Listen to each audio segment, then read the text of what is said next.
ஹிஸ்டரியில cultural ரைட்ஸுக்காக தேசிய இனத்து போராட்டத்திற்காக உயிர் கொடுத்தவர்கள் இருக்கிறார்கள். ஆனால் மொழி சார்ந்து மொழி உரிமைக்காக உயிர் கொடுத்தவர்கள் தங்கள் உயிரை மாய்த்து கொள்ளக்கூடிய இந்த தன்மை அப்படிங்கிறது பாத்தீங்கன்னா தமிழ் சூழல்ல மட்டும்தான் இருக்கு. இங்க இரண்டு விதமான தமிழ் இருக்கு. பாரதிதாசன் முன் வச்ச ஒரு தமிழ் அப்படிங்கிறது இருக்கு, கம்பன் முன் வச்ச தமிழ் இருக்கு. பெரியார் தமிழ் குறித்தான கடுமையான விமர்சனங்களை வைத்தார். அந்த விமர்சனங்கள் ரொம்ப முக்கியமான விமர்சனங்கள். அவருக்கு கேட்டாரு, நீ உயர்திணை அப்படின்னு சொல்ற, தேவர்கள் அப்படின்னு ஒரு வரையறை வச்சிருக்கே, அது எங்க இருக்கு இலக்கணத்துன்னு கேட்கிறாரு. எவன்டாவே தேவர்கள் அப்படின்னு கேட்கிறாரு.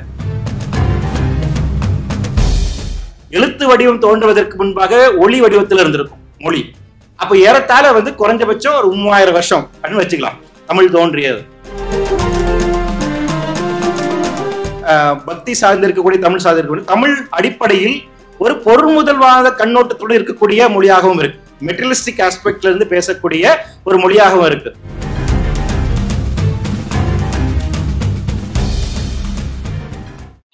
நான் படிக்கும் போது தமிழ் எப்படி படிச்சேன்னு எனக்கு தெரியும்.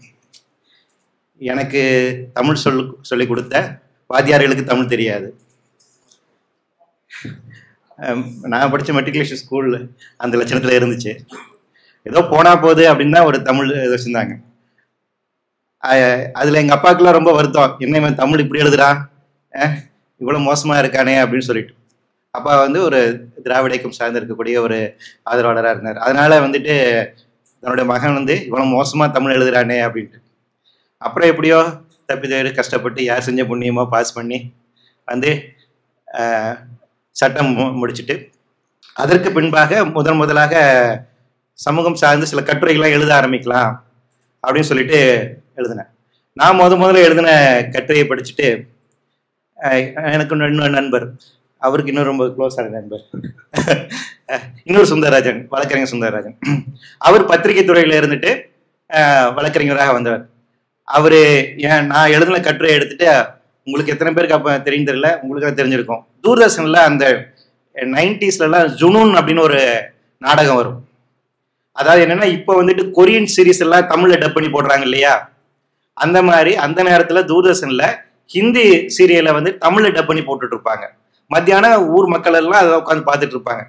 ஏன்னா ஊருக்கு பொதுவாக ஒரு டிவி இருக்கும், அதுல பார்ப்பாங்க. அதுல அவன் எப்படி தமிழ் பேசுவாங்கன்னா, எங்கே வந்தே போன, நீ என்ன சாப்பிட்டியா, இன்னைக்கு காலை என்ன சாப்பிட்டு, மாலை என்ன நடக்குது, இப்படியான ஒரு தமிழ் இருக்கும். அந்த தமிழ்ல நீ கட்டுரை எழுதியிருக்க அப்படின்னு சொன்னாங்க. அதுக்கு பின்பாக தொடர்ச்சியான பயிற்சிகளை எடுத்து கொஞ்சம் கொஞ்சமா எடுத்து இன்னைக்கு ஓரளவுக்கு நல்லா எளிமையா புரிஞ்சுக்கொள்ற அளவுக்கு எழுத ஆரம்பிச்சிருக்கேன் அப்படின்னு நம்புறேன். அந்த அளவுக்கு தான் என்னுடைய தமிழ் குறித்தான ஒரு மொழி புலமை. அதை நான் டிஸ்க்ளைமரா முன்னாடியே சொல்லிடுறேன். ஏன்னா நீங்க பாட்ட செயல் இலக்கணம் இதெல்லாம் கேட்டீங்கன்னா நமக்கு ஒன்றும் தெரியாது. அந்த ஏரியாவுக்குள்ள நான் போகலை, ரைட்டுங்களா? உங்களுக்கு தெரியாதுன்னா சந்தோஷம். என்ன இந்த தமிழ் குறித்து பேசும்போது பாத்தீங்கன்னா, எத்தனை பேர் இந்த கற்றது தமிழ் ஒரு படம் வந்துச்சு பாத்துக்கீங்களா? ஏன்டா தமிழ் படிக்க வந்த அப்படிங்கிறதுக்காக ஒரு படம் எடுத்திருப்பாங்க இல்லையா? அப்போ தமிழ் சார்ந்து இருக்கக்கூடிய இந்த தமிழ் படிச்ச மாணவர்கள் மேல இருக்கக்கூடிய ஒரு பிம்பம் இருக்கு இல்லையா, இவங்களாம் ஒரு ஏலியன் ஸ்பீசிஸ் மாதிரியும். அந்த படத்துல கூட வரும், நல்ல மார்க் எடுத்திருக்க, வேற எதுக்காக போக வேண்டியதான, ஏட தமிழ் படிக்க வந்த அப்படின்னு ஒரு வாத்தியார் சொல்லுவாரு. அப்ப என்னன்னா, தமிழ் கல்வி இல்ல தமிழ் படிக்கின்ற அந்த ஆர்வம் இருக்கக்கூடிய, அது மேல இருக்கக்கூடிய ஒரு கற்பிதங்கள் இருக்குங்களா, இது ஒரு புறம் இருக்க, இன்னொரு பக்கமே இருக்கக்கூடிய ஒரு முக்கியமான ஒரு ஆய்வு வேற எந்த நாட்டிலும் சரி. இப்ப பிரெஞ்சு சார்ந்து இருக்கக்கூடிய பார்த்தா அவங்க மொழி மேல மிகப்பெரிய ஒரு பட்டு இருக்குதா சொல்லுவாங்க. ஆங்கிலேயர்களுக்கு அதே மாதிரி பெரிய ஒரு மொழி ரீதியான பட்டு இருக்கு. ஆனா ஆங்கிலேயர்களுக்கும் எடுத்துக்கிட்டாலும் சரி, பிரெஞ்சு தேசத்திலும் எடுத்துக்கிட்டாலும் சரி, மொழிக்காக உயிர் கொடுத்தவர்கள் அப்படின்னு யாரும் கிடையாது. நீங்க அந்த வேற எந்த இதுலயும் பார்க்க முடியாது. வேற ஹிஸ்டரியில கல்ச்சுரல் ரைட்ஸுக்காக தேசிய இனத்து போராட்டத்திற்காக உயிர் கொடுத்தவர்கள் இருக்கிறார்கள். ஆனால் மொழி சார்ந்து மொழி உரிமைக்காக உயிர் கொடுத்தவர்கள் தங்கள் உயிரை மாய்த்து கொள்ளக்கூடிய இந்த தன்மை அப்படிங்கிறது பாத்தீங்கன்னா தமிழ் சூழல்ல மட்டும்தான் இருக்கு. அப்போ இது எப்படி எவால்வ் ஆச்சு? அப்போ இந்த எமோஷனலாக இருக்கக்கூடிய, மொழி ரீதியாக இருக்கக்கூடிய, உணர்வு ரீதியாக இருக்கக்கூடிய ஒரு அட்டாச்மெண்ட் இருக்கு இல்லைங்களா, இது தமிழ் சூழல்ல மட்டுமே இருக்கக்கூடியது. அதனாலதான் தன்னைத்தானே வந்துட்டு தீயிட்டு கொளுத்திக் கொள்ளக்கூடிய இந்த தன்மைகள் மொழி போர்களாக இருக்கட்டும், இந்த 2 மொழி போரிலுமே வந்து தங்கள் உயிரை மாற்றிக்கொண்ட சம்பவங்கள் அதிகமா இருக்கு. இன்னைக்கு வரைக்குமே அந்த உணர்ச்சி ரீதியாக இருக்கக்கூடிய தமிழ் மீதாக இருக்கக்கூடிய ஒரு பற்றுதல் இருக்கிறதுனாலதான் நம்மளுடைய அரசியல்ல அது ஒரு முக்கிய பங்காற்றுது. இப்ப தமிழ் சார்ந்து இருக்கக்கூடிய அரசியல் அப்படிங்கிற இன்னைக்கு பேச அளவில் இருக்குது. வேற எந்த மாநிலங்களில் இல்லாத அளவில் தமிழை மையமாக வைத்திருக்கக்கூடிய அரசியல் அப்படிங்கிறது இருக்கிறதுக்கு முக்கியமான காரணம் என்னன்னா நம்மளுடைய உணர்வு சார்ந்து இருக்கக்கூடிய ஒரு கலவையாக இருக்கிறது. அப்ப இந்த இடத்துலதான் நாம் தமிழ் சார்ந்து இருக்கக்கூடிய இந்த எமோஷனல் பாண்டேஜ் அப்படிங்கிறத அந்த இயற்கை அறிதல் என்பதோடு தமிழ் அறிதல் அப்படிங்கிறது நமக்கு தேவை இருக்கு. இப்ப எனக்கு முன்பாக பேசிய பேராசிரியர் ஒரு விஷயத்தை குறிப்பிட்டு சொன்னார், இங்க 2 விதமான தமிழ் இருக்கு. பாரதிதாசன் முன் வச்ச ஒரு தமிழ் அப்படிங்கிறது இருக்கு, கம்பன் முன் வச்ச தமிழ் இருக்கு. இந்த 2க்கும் இடையிலான பிரச்சனையை புரிந்து கொண்டு இதை நாம் எதை முன்னெடுத்து செல்ல போகிறோம், இன்றைய காலத்தினுடைய தேவை என்னவாக இருக்கிறது என்பதை நாம பார்க்கணும் அப்படின்னு சொன்னார். அது ரொம்ப இலகுவா புரிஞ்சுக்கணும் அப்படின்னா பக்தி தமிழ் அப்படிங்கறத எடுத்து வைக்கணுமா அறிவியல் தமிழ் எடுத்து வைக்கணுமாங்கிறத பிரச்சனை. பேசிக்கா அதுதான். 2 விதமா இருக்கு. பெரியார் வந்துட்டு ஏன் மொழி சீர்திருத்தம் வேணும்னா, பெரியார் தமிழ் குறித்தான கடுமையான விமர்சனங்களை வைத்தார். அந்த விமர்சனங்கள் ரொம்ப முக்கியமான விமர்சனங்கள். அவருக்கு கேட்டாரு, நீ வந்து உயர்திணை அப்படின்னு சொல்ற, தேவர்கள் அப்படின்னு ஒரு வரையறை வச்சிருக்கே, அது எங்க இருக்கு இலக்கணத்துன்னு கேட்கிறாரு. எவன்டாவே தேவர்கள் அப்படின்னு கேட்கிறாரு. அது எப்படி இருக்க முடியும்? ஒரு டிஃபரன்சியேஷன் எப்படி ஒரு மொழி ரீதியாக இருக்க முடியும்? ஒரு டிஸ்கிரிமினேஷன் அப்படிங்கிறது மொழி ரீதியாக எப்படி இருக்க முடியும்? அப்ப இந்த அடிப்படையிலிருந்து தமிழை அறிவியல் படுத்தப்பட வேண்டும் அப்படிங்கிறது அவருடைய பார்வையாக இருந்துச்சு. அதற்கு தடையாக இருப்பது என்னன்னா இந்த மித்தாலஜிக்கல் அடிப்படையில் இருக்கக்கூடிய பக்தி சார்ந்து இருக்கக்கூடிய தமிழினுடைய அது சார்ந்து இருக்கக்கூடிய கவிதைகளாக இருக்கட்டும் செயல்களாக இருக்கட்டும், அதான் பிரச்சனையா இருக்கு. அப்ப இந்த 2 முரண்பாடுகளில் இருந்து புரிந்து கொண்டு நமக்கு தேவையான அறிவியல் தன்மையை எப்படி வளர்த்தெடுப்பது, அதுதான் ஒரு மிகப்பெரிய ஒரு சேலஞ்ச். அந்த பணிதான் உங்களுடைய பணி. ஏன் இந்த தமிழ் ஆராய்ச்சி மையம் அப்படிங்கிறது தேவைப்படுது? எதற்காக இந்த ரிசர்ச் இன்ஸ்டிடியூட் அப்படிங்கிறது தேவைப்படுது? தமிழ் பயிற்றுவிப்பதற்காக மட்டுமல்ல, தமிழை அடுத்து மேம்படுத்துவதும் வேற இடத்துக்கு கொண்டு போய் சேர்ப்பதற்கான ஒரு மிகப்பெரிய பொறுப்பும் கடமை உங்களிடம் இருக்கிறது. இந்த பொறுப்பும் கடமையும் அப்படிங்கிறது இதை மேம்படுத்துவது வளர்த்தெடுப்பது அப்படின்னு நான் என்ன சொல்ற எடுத்துறேன்னா, அடுத்து என்னவாக இருக்க போகுது, அடுத்த சூழல் என்னவாக இருக்க போகுது, இந்திய சூழல் என்னவாக இருக்க போகுது, தமிழ் சூழல் என்னவாக இருக்க போகுது அப்படிங்கிறத புரிந்து கொண்டு அதற்கேற்ற அளவில் நீங்கள் அடுத்த ஸ்டெப் எடுத்து போகணும். அப்ப அந்த அண்டர்ஸ்டாண்டிங் இருக்கு இல்லையா, அடுத்த 25 ஆண்டுகள் எப்படி இருக்க போகுது, அடுத்த 30 ஆண்டுகள் எப்படி இருக்குது. நீங்க தமிழ் படிச்சுட்டு வந்த உடனே, நீங்க உங்களுடைய கோர்ஸ் முடிச்சுட்டு வந்த உடனே அடுத்து நீங்க பணியாற்ற போன இடம் இருக்க போகுது, நீங்க வாழப்போகிற உலகம் எப்படி இருக்க போகுது, அந்த இடம் அதை புரிந்து கொண்டு அதற்கான தமிழை எப்படி கொண்டு போய் சேர்ப்பது, இந்த சேலஞ்ச் தான் உங்ககிட்ட இருக்கு. அப்ப அந்த இடத்துலதான் இன்னைக்கு இருக்கக்கூடிய டாபிக் ரொம்ப முக்கியமான விஷயமா இருக்கு. அப்ப இந்த இயற்கை அறிதல் அப்படிங்கிறது இருக்கு இல்லைங்களா, அது ரொம்ப முக்கியமான விஷயம். தமிழோடு சேர்ந்து இருக்கக்கூடிய ஒரு முக்கியமான விஷயம். அறிவியல் அப்படிங்கிற சொல்லுக்கு சரியான புரிதல் அப்படிங்கிறதுனா இயற்கை அறிதல் தான். நீங்க இயற்கையை அறிந்து கொள்வது என்பதுதான் அறிவியல். அப்ப இந்த பார்வை இயல்பாக இப்ப தமிழுக்கு இருக்குதா அப்படிங்கிறதான் கேள்வி. இப்ப எனக்கு பின்னாடி பேச இருக்கின்ற சுந்தராஜ் சார் வந்து காலநிலை மாற்றம் அது சார்ந்து இருக்கக்கூடிய பிரச்சனை என்னவா இருக்கு, அடுத்த 25 ஆண்டுகள் நீங்க என்னவா இருக்க போறீங்க அப்படிங்கிற ஒரு கேள்வி இருக்கு. அவரு ரொம்ப பெருசாலாம் ஒன்றும் சொல்ல மாட்டாரு. அடுத்த 25 ஆண்டுகள் நீங்க நிச்சயமா நிம்மதியா இருக்க மாட்டீங்க அப்படிங்கிறத சொல்லுவார். அதனால இப்பவுமே என்னென்னமா சந்தோஷமா இருக்கணும்னு ஆசைப்படுறீங்களோ, எந்த கவலை இல்லாம இருக்கிறீங்களோ பாத்துக்கோங்க, என்ன படம் பார்க்கணும்னு ஆசைப்படுறீங்களோ பாத்துக்கோங்க, எந்த பிள்ளைகிட்ட பேச நினைக்கிறோம் பேசிக்கோங்க, எந்த பையன் ஊர் சுத்த நினைக்கிறீங்களோ ஊர் சுத்திக்கோங்க. நெக்ஸ்ட் 25 இயர்ஸ்க்கு உங்களுக்கு சுத்துறதுக்கு இடம் இருக்காது, இருக்க வீடு இருக்காது, காடு இருக்காது, மலை இருக்காது, கடல் இருக்காதுன்னு சொல்லுவாரு. இவ்வளவு சுருக்கம் சொல்லுவாரு. நான் கடைசியா போய் எப்படி கேட்கதானே போறோம், பாத்துருவோம். அதுல கூடுதலா வேற ஒன்று சொல்லுவாரு, அதுக்கெல்லாம் அறிவியல் காரணங்கள் இருக்கு, இந்த சயின்டிஸ்ட் எல்லாம் இதை சொல்லுவாங்க, அது நான் சொல்லலன்னு சொல்லிடுவாரு கடைசியில. அவனும் சொல்லிட்டு இவனும் நான் சொல்லலப்ப, ஐபிசிசின்னு ஒரு அமைப்பு இருக்காங்க அவங்க சொல்ல போறாங்க அப்படின்னு. அப்ப என்னன்னா இந்த மாறி வருகின்ற இந்த தற்போது இருக்கக்கூடிய சூழல் இருக்குங்களா, இதற்கும் அடுத்த 25 ஆண்டுகளுக்கும் நடக்க போகின்ற இந்த இடைப்பட்ட நேரத்தில் நீங்க இருக்கீங்க. வரலாற்றுல நீங்க ரொம்ப முக்கியமான ஒரு காலகட்டத்துல இருக்கிறோம். என்னன்னா ஒரு டிரான்சிஷன் பீரியட்ல இருக்கும். கடந்த 10,000 வருடங்கள்ல வந்து பாத்தீங்கன்னா இந்த பூமி தோன்றிய காலகட்டத்திலிருந்து இருக்கக்கூடிய ஒவ்வொரு அந்த டைம் ஸ்கேலையும் ஜியாலஜிக்கல் டைம் ஸ்கேல் சொல்லுவாங்க. பூமி தோன்றிய இந்த 450 கோடி வருடங்கள்ல இருக்கக்கூடிய ஒவ்வொரு காலங்களையுமே வந்து பாத்தீங்கன்னா பிரிச்சு வச்சிருக்காங்க. இப்ப தமிழ்ல நாம பிரிச்சு வச்சிருக்கோம் இல்லையா, பெரும்பொழுதுகள் சிறுபொழுதுகள் இருக்கோம் இல்லையா, அதே மாதிரிதான் இந்த பூமி தோன்றிய இந்த 450 கோடி வருடங்கள்ல வந்து பாத்தீங்கன்னா ஒவ்வொரு அந்த மில்லியன்ஸ் அண்ட் பில்லியன்ஸ் ஆஃப் இயர்ஸை வந்துட்டு கிளாசிபிகேஷன் பண்றாங்க. அதில் கடந்த 10,000 வருடங்களை வந்து பாத்தீங்கன்னா ஹாலோசின் பீரியட்னு சொல்லுவாங்க. ஜுராசிக் பார்க் படம் கேள்விப்பட்டிருக்கீங்களா? ஜுராசிக் ஏயர் அப்படின்னா அது வந்து பாத்தீங்கன்னா பல பில்லியன் வருடங்களுக்கு முன்னாடி இருந்த ஒரு காலகட்டத்தை ஜுராசிக் பீரியட்னு சொல்லுவாங்க. அந்த மாதிரி ஒவ்வொரு காலகட்டத்திலும் பூமியில முதலாக உயிரினம் தோன்றிய ஒரு காலகட்டம் கரீபியன் ஏரான்னு சொல்லுவாங்க, ப்ரீ கரீபியன் ஏரான்னு சொல்லுவாங்க. அப்பதான் இமயமலை மேற்கு தொடர்ச்சி மலை உருவானதா சொல்லுவாங்க. அப்படி ஒவ்வொரு காலகட்டத்தையும் வரையறை செய்யறாங்க. அதில் கடந்த ஒரு 10,000 வருடங்களை வந்து பாத்தீங்கன்னா ஹாலோசின் பீரியட்னு சொல்லுவாங்க. இந்த ஹாலோசின் அப்படிங்கிறது ரொம்ப முக்கியமானது. ஏன் அப்படின்னா இந்த கடந்த 10,000 வருடங்களுக்கு முன்பாக தான் விவசாயம் கண்டுபிடிக்கப்பட்டது, வேளாண்மை கண்டுபிடிக்கப்பட்டது. இப்ப தமிழ் எவ்வளவு ஒரு பழமையான மொழி அப்படின்னு உங்க கேட்டா நீங்க என்ன எவ்வளவு சொல்லுவீங்க? 2800. அவ்வளவுதானா? பல பேர் கோச்சுக்குவாங்க 2800 நீங்க சொன்னீங்கன்னா. தகவல்கள் அவ்வளவுதான் இருக்கா? அமைதி புலவர்கள் வந்து அமைதியா உரையாடலாம். 2800 ரூபாய்க்கு தருணம் இருக்கு. Okay right. 2800 அல்லது 2800 தான் நமக்கான எழுத்து வடிவம் சார்ந்து இருக்கக்கூடிய ஆவணங்கள் கிடைச்சிருக்கு இல்லையா? எழுத்து வடி சார்ந்து இருக்கக்கூடிய ஆவணம் இப்ப கீழடி ஆவணம்லாம் நமக்கு கிடைச்சிருக்கு அப்படின்னா கிட்டத்தட்ட 3000 வருடங்கள் இருக்கலாம். அப்ப அதற்கு முன்பாக ஒளி இருந்திருக்குன்னு அர்த்தம் இல்லையா? எழுத்து வடிவம் தோன்றுவதற்கு முன்பாக ஒளி வடிவத்தில் இருந்திருக்கும் மொழி. அப்ப ஏறத்தாழ வந்து குறைஞ்சபட்சம் ஒரு 3000 வருஷம் அப்படின்னு வச்சுக்கலாம் தமிழ் தோன்றியது. இந்த 3000 வருடங்கள் தமிழ் தோன்றுவதற்கான ஒரு வாய்ப்பு கிடைச்சிருக்கு அப்படின்னா ஒரு குடிமை சமூகம் உருவாயிருக்குன்னு அர்த்தம் இல்லையா? ஒரு குடிமை சமூகம் அப்படிங்கிறது எப்படி எவால்வ் ஆயிருக்கும், எப்படி பரிணமிச்சிருக்கும்னு பாத்தீங்கன்னா ஆற்றங்கரை சார்ந்து இருக்கக்கூடிய ஒரு நாகரிகம் வளர்ந்திருக்குன்னு அர்த்தம். அதனால இன்னைக்கு உலகத்தில் இருக்கக்கூடிய எல்லா பழமையான சிவிலைசேஷனும் எங்க இருக்கு பாத்தீங்கன்னா ஆற்றங்கரை ஒரு நாகரிகமாக இருக்குது அப்படின்னு சொல்லுவாங்க. அது கீழடி சார்ந்து இருக்கக்கூடிய நாகரிகமாக இருந்தாலுமே சரி, பெருநிலை நாகரிகமாக இருந்தாலும் சரி, எல்லாமே வந்து என்ன ஆற்றங்கரை. ஏன் ஆற்றங்கரை ஓரமாக ஒரு நாகரிகம் டெவலப் ஆகுது அப்படின்னு பாத்தீங்கன்னா வேளாண்மை அடிப்படையாக இருக்கு. அப்போ என்னைக்கு வேளாண்மை என்பது கண்டுபிடிக்கப்பட்டு அந்த ஒரு நாகரிகம் உருவாயிச்சோ அதற்கு பின்பாக குடிமை சமூகம் அப்படிங்கிறது உருவாயிருக்கு. அப்ப இந்த கடந்த 10,000 வருடங்கள்ல இந்த வேளாண்மை அப்படிங்கிற ஒரு வளர்ந்த இந்த ஒரு காலகட்டம் இருக்கு இல்லைங்களா, இதைத்தான் இந்த ஹாலோசின் பீரியட் வந்துட்டு பதிவு செய்யுது.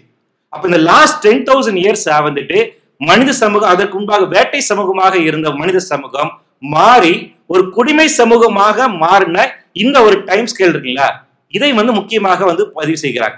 அப்ப இந்த 10,000 வருடங்களாக இந்த குடிமை சமூகம் உருவாது, ஒரு சிவிலைசேஷன் உருவானதுனாலதான் இன்னைக்கு குடும்பம் அப்படிங்கிற ஒரு அமைப்பு இருக்கு, நாடுங்கிற அமைப்பு இருக்கு. குறிப்பாக நிலம் அது சொத்தாக பாவிக்கக்கூடிய மனநிலை, அந்த குடிமை சமூகம் சார்ந்து இருக்கக்கூடிய சட்ட திட்டங்கள், இது எல்லாமே எவாலா இருக்கு. அப்ப இந்த லாஸ்ட் 10,000 இயர்ஸா நடந்த இந்த மாற்றங்கள் ரொம்ப முக்கியமான விஷயம்.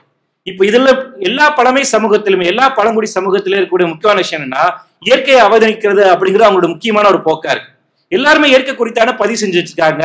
தமிழிலும் இயற்கை குறித்தான பதிவுகள் அப்படிங்கிறது இருக்கு. அப்ப தமிழ்ல நாம வந்து இயற்கை குறித்தான பதிவுன்னு பார்க்கும் ஃபர்ஸ்டாக இருக்கும், ரொம்ப முதலாக இருக்கக்கூடியது என்ன, இந்த உங்க எல்லாம் உங்களுக்கு தெரிஞ்சுதான் முதலெண்ணப்படுவது நிலமும் பொழுதும் இல்லையா? So land and time, space and time சொல்ல போனா அந்த நிலம் அப்படிங்கிறத நீங்க வந்து லேண்டுன்னு நம்ம தமிழ் ஆங்கிலத்தில் புரிஞ்சு கொள்ளாங்க.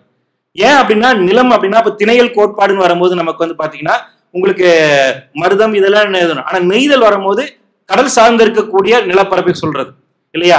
அப்ப அது என்னன்னா எந்த ஸ்பேஸ் என்னவாக எந்த எக்கோ சிஸ்டம் தான் நீங்க பண்ணணும். அப்ப தமிழ் சூழல்ல நாம் எல்லாத்தையுமே எந்த பாக்குறோம்னா அதோட எக்கோ சிஸ்டம் என்னவாக இருக்கு, அதே நேரத்துல அதனுடைய காலங்கள், அதோட சீசனல் கிளைமேட்டிக் கண்டிஷன்ஸ் என்னவா இருக்கு, இதை இரண்டுமே பதிவு செய்யக்கூடிய தன்மை தமிழ்ல இருந்திருக்கு. அப்ப அந்த இடத்துல இருந்துதான் வருஷத்துக்கு 6 பொழுதுகள் அப்படிங்கிறது நம்ம பிரிச்சு வச்சுக்கிறோம். ஒவ்வொரு பொழுதுகள் அதில் வெயில் காலம் எப்படி இருந்துச்சு அப்படின்னு இப்ப நமக்கு சித்திரை ஆரம்பிச்சிச்சு இல்லையா? சித்திரைல இருந்து உங்களுக்கு வந்து ஆடி ஆவணி வரைக்குமே வந்து நமக்கு வெயில் இருக்கும். புரட்டாசி ஐப்பசி அப்படிங்கிறது மழை காலமா இருக்கும். இப்ப இந்த 4 மாசம் தான் கடந்த ஒரு 10,000 வருடங்களாக அல்லது 5,000 வருடங்களாகவோ வெயில் இருந்த ஒரு காலமாக இருந்திருக்கு. இனிமேல் அது அப்படி இருக்குமா அப்படின்னு கேட்டீங்கன்னா இருக்காதுன்னு சுந்தரராஜன் சார் சொல்றாரு, நான் சொல்லல. இந்த வெறும் 4 மாசம் மட்டும்தான் உங்களுக்கு வெயில் இருக்கும் அப்படி கிடையாது. ஆனா புரட்டாசி வெயில் ஆளை புரட்டி போடுன்னு சொல்லுவாங்க, பங்குனி வெயில் பல்லு இழிக்குதுன்னு சொல்லுவாங்க. மழை காலத்திலயும் நமக்கு வெயில் அப்படிங்கிறது இருந்திருக்கு. ஆனா என்னன்னா மழை காலம் ஆரம்பிச்சிருச்சு அப்படின்னா மழையினுடைய தன்மை அதிகமா இருக்கும், வெயில் குறைஞ்சிருன்னு அர்த்தம். குளிர் காலத்திலயும் மழை இருக்கும், ஆனா குளிர் அதிகமாக இருக்கும், மழை குறைஞ்சிருச்சுன்னு அர்த்தம். ஆனா இப்ப என்ன பிரச்சனைன்னு பாத்தீங்கன்னா வெயிலுடைய பீரியட் எக்ஸ்டெண்ட் ஆயிட்டு போயிட்டு இருக்கு. வெயில் கால சம்மரோட பீரியட் எக்ஸ்டெண்ட் ஆயிட்டு இருக்கு. அப்போ இந்த இடத்துலதான் உங்களுக்கு ஏன் தமிழ் குறித்தாக இந்த தமிழ் இருக்கக்கூடிய இந்த பதிவுகள் ஏன் ரொம்ப முக்கியம் அப்படின்னா, இந்த இதுல இருக்கக்கூடிய பதிவுகள் இது வந்து கடந்த ஒரு 5000 வருடங்களாக நமக்கு இருக்கக்கூடிய கலாச்சார ரீதியாக இருக்கக்கூடிய பதிவுகள். தமிழ் மாதங்களில் ஒவ்வொரு மாதங்களும் இப்படித்தான் இருக்குன்ற ஒரு ஒரு இயற்கை அறிதல் இருக்கு இல்லையா, ஒரு பதிவு இருக்கு இல்லையா, அது இன்னைக்கு என்னவாக மாறிட்டு இருக்கு, அதைத்தான் காலநிலை மாற்றம் நாம் சொல்றோம். அப்போ லாஸ்ட் ஒரு 3000 வருடங்களாக தமிழ் சமூகம் என்ன சூழலை எதிர்கொண்டு வந்திருக்கிறதோ, அதை என்ன பதிவு செஞ்சுட்டு இருக்காங்களோ, அது இனிமேல் இருக்காது. அப்ப உங்களுக்கு என்ன வாய்ப்பு கிடைச்சிருக்குன்னா, நீங்க புதிய தொல்காப்பியத்தை எழுதலாம், புதிய புறநானூரை நீங்க எழுதலாம், அகநானூறுன்னு வரிசையை நீங்க வச்சுக்கலாம். ஏனென்றால் புதிய திணையை நீங்கள் பார்க்க போறீங்க. எத்தனை திணை இருக்கு?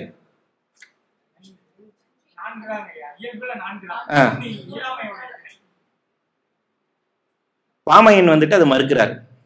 பாமையனுடைய திணையல்னு சொல்லிட்டு ஒரு புத்தகம் இருக்கு, வாசி பாருங்க, ரொம்ப முக்கியமான.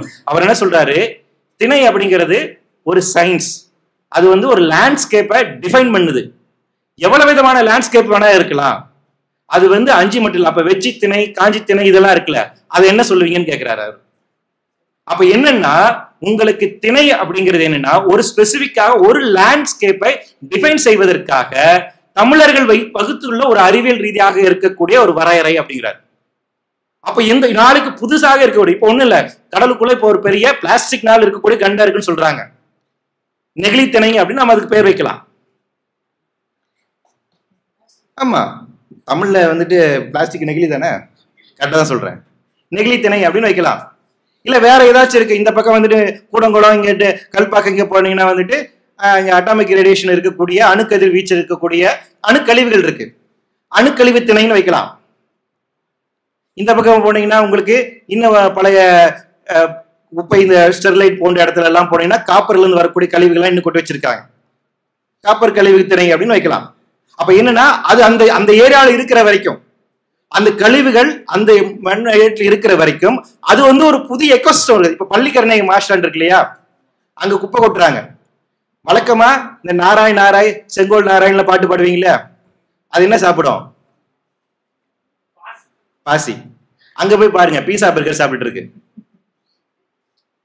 நீங்க ஒண்ணு இல்ல, பள்ளிக்கரணையில அங்க போயிட்டு அங்க இருக்கக்கூடிய கொக்கு, அந்த வெள்ளை நிறத்துல ஒரு கொக்கு, இந்த எல்லா கொக்கும் அங்க உட்கார்ந்துட்டு இருக்கும்.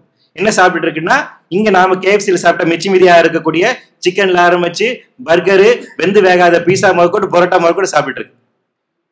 அது அந்த அந்த இதுக்கு அது அடாப்ட் ஆயிடுச்சு, அந்த லேண்ட்ஸ்கேப்க்கு அது வந்து அடாப்ட் ஆயிடுச்சு. இப்ப பள்ளிக்கரணை அப்படிங்கிறத அது வந்து ஒரு சதுப்பு நிலம், அது ஒரு மார்ஷ் லேண்ட், அவங்களோட இயற்கை தன்மை அப்படிங்கிறது மாறிடுச்சு. பழவேற்காடு பகுதியில ஒரு காலத்துல புலி வாழ்ந்ததாக சொல்றாங்க. சென்னையில புலி வாழ்ந்திருக்குன்னு நம்புவீங்களா? சென்னையில 150 வருஷத்துக்கு முன்னாடி புலி வாழ்ந்திருக்கு. அப்ப எவ்வளவு அடற்காடா இருந்திருக்குன்னு யோசிச்சு பாருங்க. இங்க அலையாத்தி காடு இருந்திருக்கு. தசாவதாரம் படம் பாத்தீங்களா? அதுல போய் அந்த சிலையை தூக்கி கொண்டு போயிட்டு கடல்ல போடுவாங்க, பாத்திருக்கீங்களா? அது ஒரு கிராபிக்ஸ் பண்ணிருப்பாங்க. அந்த கப்பல் கொண்டு போற பாத்தீங்கன்னா ஃபுல்லா அலையாத்தி காடுகளா இருக்கும், அதுக்குள்ள கடந்த கொண்டு போய் போடுவாங்க. அப்படி இருந்த ஒரு ரீஜியன். அப்போ என்னன்னா, திணை கோட்பாடு அப்படிங்கிற எதை விளக்குறது அப்படின்னு பாத்தீங்கன்னா, நம்ம சுத்தி இருக்கக்கூடிய லேண்ட்ஸ்கேப்பை வந்து எப்படி டிஃபைன் பண்றது அப்படிங்கிறதுக்கான ஒரு அற்புதமான ஒரு அறிவியல் ரீதியாக இருக்கக்கூடிய ஒரு வரையறை. இது வேற எந்த மொழியிலையும் கிடையாது, வேற எந்த இலக்கணத்திலும் இது கிடையாது. இங்கிலீஷ்ல இப்படி ஒண்ணு இருக்குதான்னு பாருங்க. இங்கிலீஷ்ல வந்து என்ன இருக்குன்னா, எது கிடைச்சாலும் பரவாயில்ல, நம்ம உள்ள சேர்த்துக்கணும்னு வச்சுக்குவாங்க. தமிழ்ல இருந்து வார்த்தை கிடைச்சாலும் சரி, கிரேக்கத்துல இருந்து கிடைச்சாலும் சரி, லத்தீன்ல இருந்து வச்சாலும் சரி, அவங்க வந்துட்டு ரொம்ப பரந்த மனசுக்காருங்க, வா கமான் கமான் டேக் இட். ஆனா அந்த அந்த இடத்துல அறிவியல் ரீதியாக இருக்கக்கூடிய இந்த மாதிரி இருக்கக்கூடிய கோட்பாடு ரீதியாக இருக்கக்கூடிய கிராமர் அவங்களுக்கு இருக்கான்னு கேட்டீங்கன்னா கிடையாது. தமிழுக்கு மட்டும்தான் இந்த கிராமர். அப்ப இந்த இடத்துலதான் இந்த விஷயம் ரொம்ப முக்கியமான விஷயம். அதே நம்ம இன்னொரு முக்கியமான விஷயம் வந்துட்டு பக்தி சார்ந்து இருக்கக்கூடிய, தமிழ் சார்ந்து இருக்கக்கூடிய, தமிழ் அடிப்படையில் ஒரு பொருள்முதல்வாத கண்ணோட்டத்தோடு இருக்கக்கூடிய மொழியாகவும் இருக்கு. மெட்டீரியலிஸ்டிக் ஆஸ்பெக்ட்ல இருந்து பேசக்கூடிய ஒரு மொழியாகவும் இருக்கு. சோ அந்த வகையில சூழல் சார்ந்து இருக்கக்கூடிய சிந்தனைக்கு இது ரொம்ப அடிப்படையான விஷயமாகவும் பாக்குறேன். இதை நான் வந்து எப்படி சூழலோடு கனெக்ட் பண்ணி நாங்க வந்து பேசுறோம் அப்படின்னா, சுற்றுச்சூழல் சார்ந்து இருக்கக்கூடிய அறிவியலை பேச வேண்டும் என்றால் இயற்கையை அறிதல் அப்படிங்கிற ஒரு முக்கியமான விஷயம். பேசிக்கா நீங்க எக்காலஜினா என்ன அப்படின்னு புரிதல் வேணும். அந்த அண்டர்ஸ்டாண்டிங் இருந்தாதான் எக்காலஜி அப்படிங்கிறது எப்படி இருக்கு, சூழலியல் அப்படிங்கிறது இப்படி இதாக இருக்கிறது. அப்ப இந்த சூழலை பாதுகாப்பதற்கு தேவையான இந்த முன்னெடுப்புகள் நாம் செய்ய வேண்டும். இந்த இயற்கை அமைப்புகளை பாதுகாக்க வேண்டும், இப்படித்தான் மனிதர் இதோடு இயங்க வேண்டும், இப்படித்தான் இந்த உயிரினம் இயங்க வேண்டும் அப்படிங்கிற நம்ம சொல்றோம். இந்த பிறப்போக்கும் எல்லா உயிருக்கும் அப்படிங்கிற ஒரு தத்துவத்தை எல்லாம் நீங்க சொல்லியிருப்பீங்க. அது வெறும் ஒரு பிலாசபிக்கலான ஒரு பெரிய பிலாசபிக்கான ஒரு ஸ்டேட்மெண்டாக மட்டும் பார்க்க கூடாது. அது அறிவியல் ரீதியாக இருக்கக்கூடிய ஒரு உண்மையாகவும் இருக்கு. எல்லா உயிருக்கான பேசிக்கான ஆரிஜினான விஷயம் என்ன அப்படின்னா, பேசிக்கா இருக்கக்கூடிய பிசிக்ஸ் அண்ட் கெமிஸ்ட்ரி தான். அது எல்லா உயிருக்கும் காமனானது. எல்லா உயிரினங்களும் அது தோன்றுவதற்காக அதுக்கு இயல்பாக இருக்கக்கூடிய கெமிக்கல் ப்ராசஸ்னு ஒண்ணு இருக்கு. அந்த கெமிக்கல் ப்ராசஸ் அடிப்படையில் தான் அது இயங்குது. அது உயிராக பரிணாமத்துக்கு பின்பாக இயற்பியல் கோட்பாட்டுக்கு உட்பட்டு தான் அது வாழ்ந்தாக வேண்டும். இது எல்லா உயிருக்கும் காமனாக இருக்கக்கூடிய ஃபேக்டர்ஸ்.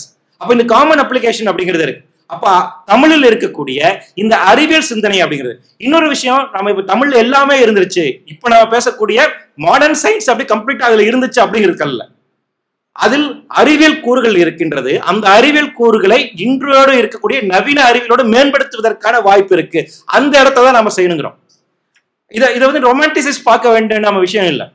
தமிழ்ல இருக்கக்கூடிய அந்த சயின்டிபிக் நேச்சரை, அறிவியல் ரீதியாக இருக்கக்கூடிய அந்த பாங்கை உள்வாங்கி கொண்டு அதை எப்படி நாம் இன்னும் மேம்படுத்த முடியும், குறிப்பாக மாறி வருகின்ற இந்த புதிய சூழலுக்கு ஏற்ப இன்று இருக்கக்கூடியதை நீங்க எப்படி அப்ளை பண்ண முடியும். இப்ப எல்லார்கிட்டும் இல்லாத அளவுக்கான ஒரு முக்கியமான டேட்டா உங்ககிட்ட தான் இருக்கு. அதை தமிழ் மாணவர்களாக நீங்க தான் செய்ய முடியும். கடந்த 1000 வருடங்களாக இந்த நிலவியல் அமைப்புங்கிறது என்னவா இருந்துச்சு, இந்த நிலத்துல எவ்வளவு உயிரினங்கள் இருந்துச்சு, எவ்வளவு தாவரங்கள் இருந்துச்சு, எவ்வளவு பறவைகள் இருந்துச்சு என்பதற்கான அறிவியல் ரீதியாக இருக்கக்கூடிய பெரிய அளவுக்கு ஆய்வுகள் நம்மகிட்ட இல்ல. ஆங்கிலேயர் வந்ததுக்கு பின்பாக பொட்டானிக்கல் சர்வே ஆஃப் இந்தியா பண்ணாங்க, ஜுவாலஜிக்கல் சர்வே ஆஃப் இந்தியா பண்ணிருக்காங்க. அதில் சில ஆவணங்கள் நமக்கு வந்துட்டே இருக்கு. ஆனா அதை தாண்டி அந்த இங்க இருக்கக்கூடிய உயிரினங்கள், அதில் இருக்கக்கூடிய தமிழ் பெயர்கள் அப்படிங்கிற விஷயங்கள், பதிவுகள் அப்படிங்கிறது நம்மகிட்ட அதிகமாக இல்லை. இது ஏன் தேவை அப்படின்னா, கடந்த 1000 வருடங்களாக இங்க என்ன உயிரினங்கள் இருந்துச்சு அப்படிங்கிறது தெரிந்து கொள்வதன் மூலமாக அடுத்து வருகின்ற காலகட்டத்தில் எப்போ உயிரினங்கள் நாம இழந்திருக்கிறோம் என்பதற்கு ஆய்வு செய்வதற்கான ஒரு வாய்ப்பு இருக்கு. அப்ப உங்ககிட்ட என்ன இருக்குன்னா, கடந்த ஒரு 500-300 வருடங்களாக நம்ம நிலப்பரப்பில் இவ்வளவு உயிரினங்கள் இருந்துச்சு, இந்த உயிரினங்கள் இல்லாமல் போச்சு. அப்ப இந்த உயிரினங்கள் இப்படி மாறுவதற்கு, அழிந்து போவதற்கும் எது காரணியாக அமைந்திருக்குது என்பதை கண்டுகொள்வதற்காக ஆய்வு செய்வதற்கான ஒரு வாய்ப்பு அப்படிங்கிறது அது இலக்கியத்துலதான் அந்த விஷயம் இருக்கு. அப்ப அந்த இலக்கிய, நீங்கள் தமிழ் இலக்கியத்தை அடுத்த தலைமுறை கொண்டு சேர்ப்பதற்கும் இன்னைக்கு பாரதிதாசனை முன்வைத்து நீங்கள் தமிழை வளர்த்தெடுப்பதற்குமான ரொம்ப அடிப்படையா ரொம்ப தேவையான விஷயமா நான் என்ன பாக்குறேன்னா, அறிவியல் தமிழை மேம்படுத்த வேண்டிய ஒரு தேவை இருக்கு. இந்த அறிவியல் தமிழை மேம்படுத்துவதற்காக என்ன இருக்கு அப்படின்னா, எக்ஸிஸ்டிங்க நம்ம கடந்த காலங்கள்ல நம்மிடம் என்ன ஆவண குறிப்புகள் இருக்கு என்பதை கண்டறிந்து தற்போதைய நிலைமை என்னவாக இருக்கு, அதை எப்படி அடுத்த நிலைமைக்கு கொண்டு போய் சேர்க்கலாம் என்பதற்கான ஆய்வை மேற்கொள்ளலாம். சோ அந்த வகையில நிறைய ஸ்டேட்மெண்ட்ஸ் அப்படிங்கிறது நமக்கு நிறையவே இருக்கு. அதில் ரொம்ப முக்கியமான நான் ஒரு பிரின்சிபலா தமிழ் சார்ந்து இருக்கக்கூடியதுல நான் பாக்குறது என்னன்னா, இந்த வள்ளுவரனுடைய சொல்லக்கூடிய இருக்கு வான் ஒழுங்கு அப்படிங்கிற ஒரு வார்த்தையை அவர் பயன்படுத்துறாரு. இது ரொம்ப நீரின்றி அமையாத உலகு அப்படி சொல்லும் போது இந்த வான் ஒழுங்கு அப்படி சொல்றாரு. அப்ப அந்த வான் ஒழுங்கு அப்படின்னு அவர் சொல்லும் போது என்ன ஒரு ஸ்டெபிலிட்டியை மெயின் பண்றாரு. நீங்க திருக்குறள்ல தொடர்ச்சியாக பாத்தீங்கன்னா அது அறத்தை போதிக்கின்ற ஒரு நூலா இருக்கு. அது சொல்லக்கூடிய விஷயம் என்னன்னா, ஸ்டெபிலிட்டி, சமூகத்தினுடைய ஸ்டெபிலிட்டி அப்படிங்கிறது எப்படி இருக்கும், அதை எப்படி மேம்படுத்த முடியும் அப்படிங்கிறது தொடர்ச்சியா அவர் பேசிட்டு இருப்பார். அப்ப அந்த ஸ்டெபிலிட்டியை அவர் எப்படி பேசுறாரு, இன்றைய மாடர்ன் சயின்ஸ் அது என்ன சொல்லுதுன்னா ஹோமியோஸ்டேட்டிக் அப்படின்னு சொல்லுவாங்க. இன்னைக்கு நீங்க இந்த அரங்கத்துல நாம ஒரு கேஷுவலா உட்கார்ந்து நம்ம பேசிட்டு இருக்கோம்னு வைங்களேன். நான் பேசுறேன், சில பேர் கவனிச்சிட்டு இருக்காங்க, சில பேர் அவங்களுக்குள்ள பேசிட்டு இருக்காங்க, அடுத்தங்கிட்டு போவோம், இப்படி மாட்டிட்டு பேசிட்டு இருக்காங்களா. இதெல்லாம் இருக்குன்னா எப்படின்னு இந்த மனநிலை அப்படிங்கிறது எப்படி உருவாகுதுன்னா, நீங்க எந்த விதமான ஒரு அதிர்ச்சியான விஷயம் நடக்க ஒரு ஸ்டேபிளா இருக்கீங்க, சேஃபா உணர்றீங்க. இப்ப இந்த இடத்துல ஒரு நிலநடுக்கம் வருது, ஒரு பள்ளி ஓடுது, ஒரு பாம்பு ஓடுது அப்படின்னு வச்சுக்கோங்களேன், இல்ல ஒரு கரப்பாம்பூச்சி ஓடுது, இல்ல பக்கத்துல இருக்க கரப்பாம்பூச்சி பையில இருந்து எடுத்து போட்டுருவாரு ஸ்கூல் பண்ற மாதிரி அப்படி பண்ண, அப்ப டக்குன்னு உங்க மைண்ட் வேலை செய்யாது இல்லைங்களா. ஒரு அன்ஸ்டேபிள் கண்டிஷன் நீங்க போறீங்க. அப்ப என்னன்னா, பூமி இந்த சமநிலையில் இருக்கின்ற போதுதான் இந்த கேஷுவலான விஷயம் இருக்கு. இந்த சமநிலை உடைஞ்சிட்டு வருது அப்படிங்கறத டிப்பிங் பாயிண்ட் சொல்லுவாங்க. அது எப்படி உடையுதுங்கிறத அவர் சொல்லுவார். அப்ப இந்த சமநிலை உடையக்கூடிய ஒரு தன்மை இருக்குங்களா, அது பேலன்ஸ் ஆக இருக்க விஷயம் இருக்குங்களா, அது ஹோமியோஸ்டேட்டிக் அப்படின்னு ஒரு பிரின்சிபல் இருக்கு சயின்ஸ்ல. இந்த ஒழுங்கை பற்றி தமிழ் இலக்கியங்கள்ல நிறைய பதிவுகள் இருக்கு. அது குறிப்பாக திருக்குறள் இருக்கக்கூடிய பதிவுகள். அதுல ரொம்ப முக்கியமா நான் பாக்குறதுன்னா வான் ஒழுங்கு அப்படிங்கிறது. இந்த வான் ஒழுங்கு அப்படி சொல்றதுன்னா, இயற்கையினுடைய அமைப்பு முறையில ஒரு பேலன்ஸ் கண்டிஷன் வேணும். அது இருக்கின்ற போதுதான் உயிரினங்கள் இங்க சர்வே ஆக முடியும் அப்படிங்கிற விஷயம். அதுல ரொம்ப முக்கியமான விஷயம்னா, தொல்காப்பியத்தினுடைய ஒரு செய்யுள் இருக்கு, அது ரொம்ப முக்கியமான விஷயம். நிலம், தீ, நீர், வழி, விசும்போடு அடைந்து கலந்த மயக்கம் உலகம் இல்லையா? இந்த இந்த செய்யுள வந்துட்டு நெடுஞ்செழியன் அவர்கள் வந்து என்ன சொல்றாரு, இது வந்து பிக் பேங் தியரியை வந்து எக்ஸ்பிளைன் பண்ணுது அப்படின்னு அவர் சொல்றாரு. எனக்கு அதுல வந்து உடன்பாடு இல்லை. பிக் பேங் தியரியை வந்து இதை எக்ஸ்பிளைன் பண்ணுதா அப்படின்னா நான் சொல்ல மாட்டேன். ஆனால் இதுல இன்னொரு விஷயத்தை, இன்னொரு சயின்டிபிக் பிரின்சிபல் இதை பேசுறாங்கன்னு நினைக்கிறேன். இன்னைக்கு வந்து மாடர்ன் சயின்ஸ்ல வந்து ஒரு முக்கியமான பிரின்சிபல் இருக்கு, பயோ ஜியோ கெமிக்கல் ப்ராசஸ் சொல்லுவாங்க. அதாவது என்னன்னா நம்மளுடைய வான் மண்டலம் எப்படி இயங்குது, இப்ப இதுல சொல்லியிருக்க மாதிரி இந்த 5 விதமான எலமெண்ட்ஸ்னுடைய கலவை, அது கலந்த மயக்கம் தான் உலகம் அப்படி சொல்றாங்க இல்லையா? இன்னைக்கு இருக்கக்கூடிய சயின்ஸ்ல நம்ம பூமி எப்படி இயங்குது, கிளைமேட்டிக் கண்டிஷன்ஸ் எப்படி இயங்குது அப்படின்னா நைட்ரஜன் சைக்கிள் அப்படிங்கிறது இருக்கு, ஆக்சிஜன் சைக்கிள் அப்படிங்கிறது இருக்கு, கார்பன் டை ஆக்சைடு சைக்கிள் அப்படிங்கிறது இருக்கு, போட்டோசிந்தசிஸ் அப்படிங்கிறது இருக்கு இல்லையா? இது எல்லாமே பயோ ஜியோ கெமிக்கல் ப்ராசஸ் சொல்றாங்க. அதாவது இந்த பூமியில இருக்கக்கூடிய லிவிங் திங்ஸ் அண்ட் நான் லிவிங் திங்ஸ், உயிர் உள்ள மற்றும் உயிரற்ற இந்த 2 விதமான அங்கங்களும் ஒன்றோடு ஒன்று சேர்ந்து இயங்குவதன் மூலமாக அதுல ஒரு பயோ ஜியோ கெமிக்கல் ப்ராசஸ் நடக்குது. அதன் மூலமாகத்தான் இந்த பூமியினுடைய ஒரு அமைப்பு முறை பேலன்ஸா இருக்கு. இந்த பூமியில இந்த நம்மளுடைய வெளியில வந்து பாத்தீங்கன்னா இந்த அளவுக்கு தான் கார்பன் டை ஆக்சைடு இருக்கணும்னு அளவு இருக்கு, இந்த அளவுக்கு தான் ஆக்சிஜன் இருக்கணும், இந்த அளவுக்கு தான் நைட்ரஜன் இருக்கணும். இதனுடைய சமம் அதிகமாகுது கூடுது அப்படின்னா அது பிரச்சனை. இன்னைக்கு கார்பன் டை ஆக்சைடு அதிகமா கூடிட்டு இருக்கிறது தான் பிரச்சனை.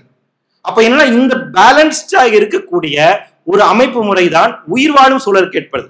அடிப்படையில் ஒரு முக்கியமான விஷயத்தை நான் சொல்ல வேண்டும்.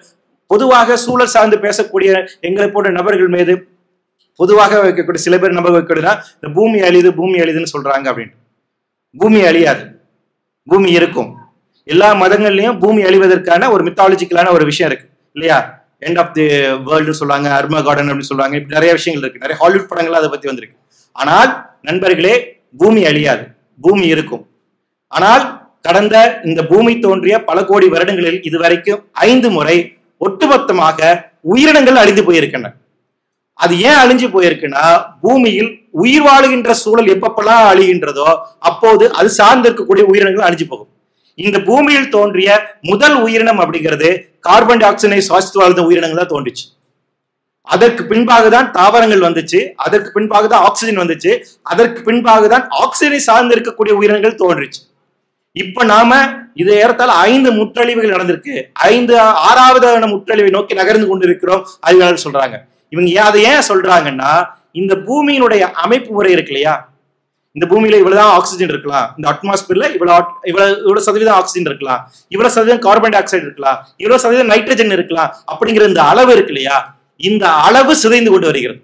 அப்படி சிதைந்து கொண்டு வரக்கூடிய இந்த அளவு என்ன ஆகும்னு பாத்தீங்கன்னா, வேற ஒரு புதியமான ஒரு பயோஸ்பியரை உண்டாக்கும். அந்த உயிர் வாழ்கின்ற சூழலை மாற்றி அமைக்க போகிறது. அப்போ புதிதாக உருவாக்கக்கூடிய அந்த உயிர் வாழ்கின்ற ஒரு சூழல்ல நீங்க ஏந்து வாழ முடியுமா அப்படின்னு கேட்கணும். மனித சமூகமாகிய நாம அதுக்கு அடாப்ட் ஆக முடியுமாங்கிறது தான் கேள்வி. இந்த மாறுதல் தான் உண்டாகி வருகிறது. அப்ப நான் சொல்லக்கூடிய அந்த ஹியூமஸ்டேட்டிக் சொல்லக்கூடிய தற்போது இருக்கக்கூடிய இயல்பு அமைப்பு உடைந்து கொண்டு இருக்கிறது. கொசு நாம எவ்வளவு மருந்து கண்டுபிடிச்சிருக்கோம், கொசு அழிக்க முடிஞ்சுதா? ஏன் அது சர்வே ஆகுது? ஏன்னா ஒரு கொசுனுடைய ஆயுட்காலம் கிட்டத்தட்ட ஒரு 15 நாள் தான். அப்ப நீங்க வைக்கக்கூடிய அது கொசுவத்தி இருக்கு இல்லையா, அந்த விஷம் இருக்கு இல்லையா, அது கொஞ்சமா உள்வாங்கி அதுக்கான ரெசிஸ்டன்ஸ் பவர் வந்துருச்சு. அடுத்த ஜெனரேஷனுக்கு வந்துட்டு அது பாத்தீங்கன்னா ரெசிஸ்டன்ஸ் பவருக்கு இருக்கக்கூடிய அடுத்த ஜெனரேஷன் வருது. அப்போ ஒரு ஷார்ட் பீரியட்ல இருக்கும் போது அதுக்கான நோய் எதிர்ப்பு சக்தி அதிகமாகுது. அடுத்தடுத்த ஜெனரேஷனுக்கு அது கடத்திட்டு இருக்கு. மனிதர்கள் அப்படி இல்லை, 60 வருஷம் வாழ்றோம் சராசரியாக. அப்ப அடுத்த ஜெனரேஷனுக்கு புதிதாக மாறிக்கொள்ளக்கூடிய இந்த அடாப்ஷன் கேப்பபிலிட்டி இருக்குமான்னு கேட்டீங்கன்னா இருக்காது. புதிதாக இருக்கக்கூடிய இந்த புதிய சூழலில் நாம் அடாப்ட் ஆகுவதற்கான வாய்ப்பு அப்படிங்கிறது இயற்கை நமக்கு வழங்கவில்லை. பல லட்சம் கோடி வருடங்களுக்காக நடந்த ஒரு பரிணாம வளர்ச்சி ஏற்பட்ட பல்வேறு விதமான மாற்றங்கள் சில 100 ஆண்டுகளில் இப்ப நடக்க ஆரம்பிச்சிருக்கு. சோ இந்த கேப் இருக்கு, இந்த எவல்யூஷன்ல இருக்கக்கூடிய இந்த கேப் இருக்குங்களா, அதுதான் அடிப்படையான பிரச்சனை. அப்ப மாறி வருகின்ற இந்த புதிய சூழலுக்கு நம்மை நாம் தகவமைத்துக் கொள்வது அப்படிங்கிறது மிகப்பெரிய ஒரு சவாலாக இருக்கும். அப்ப அந்த இடத்துலதான் புதிய உலகில் உயிர் வாழ்வதற்கான சூழல் அப்படிங்கிறது எல்லா உயிரினங்களுக்கும் இருக்குமா அப்படின்னு கேட்டீங்கன்னா நிச்சயமாக இருக்காது. அப்ப இந்த பிரச்சனைகள் நாம இப்பவுமே சந்திக்க ஆரம்பிச்சிட்டோம். அடுத்த 25 ஆண்டுகளில் அது இன்னும் மிக தீவிர தன்மையை அடையும் அப்படிங்கிறது அறிவியலாளர்கள் சொல்றாங்க. அப்ப இந்த பிரச்சனையை எப்படி எதிர்கொள்ள போகிறோம் அப்படிங்கிறது நமக்கு முன்பாக இருக்கக்கூடிய ஒரு கேள்வி. அந்த வகையில் தான் தற்போது இருக்கக்கூடிய காலநிலை அப்படிங்கிறது என்னவாக இருக்கு, எதிர்காலத்தில் காலநிலை என்னவாக இருக்கிறது அப்படிங்கிற ஆய்வுகளும் அது குறித்த நடவடிக்கைகளும் தேவையான விஷயமா இருக்கு. அது ஒவ்வொரு துறை சார்ந்தும் செய்ய வேண்டிய வேலையாக இருக்கின்றது. அது தமிழ் சார்ந்து இருக்கக்கூடிய துறையிலும் உங்களுக்கான ஆராய்ச்சியிலும் அது ரொம்ப தேவையான விஷயமா இருக்கு. ஸோ அந்த வகையில் அந்த ஆய்வுகளை நீங்க முன்னெடுப்பீங்க அப்படின்னு நம்புறேன். ஸோ இறுதியாக 2-3 கருத்துக்களை மட்டும் சொல்லி நான் விடைபெறலாம்னு நினைக்கிறேன். இதுக்கான ஆய்வு செய்வீங்க, நீங்க மாற்றி அமைப்பீங்க, எதிர்காலத்துல இதுக்கான உத்வேகமா செயல்படுவீங்க அப்படிங்கிற நம்பிக்கையோட இருந்தாலும் சில அறிவுரைகளை மட்டும் சொல்றேன்.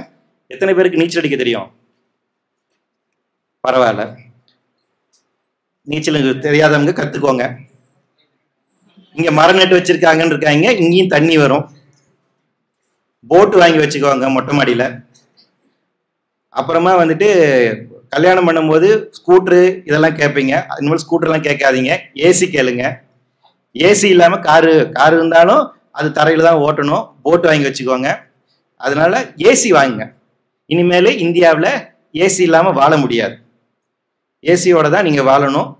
வெள்ளை தோல் இருக்கவங்க தயவு செய்து வெயில சுத்தாதீங்க. கருப்பு தோல் இருக்கும், கொஞ்சமாக சுத்துங்க. நன்றி.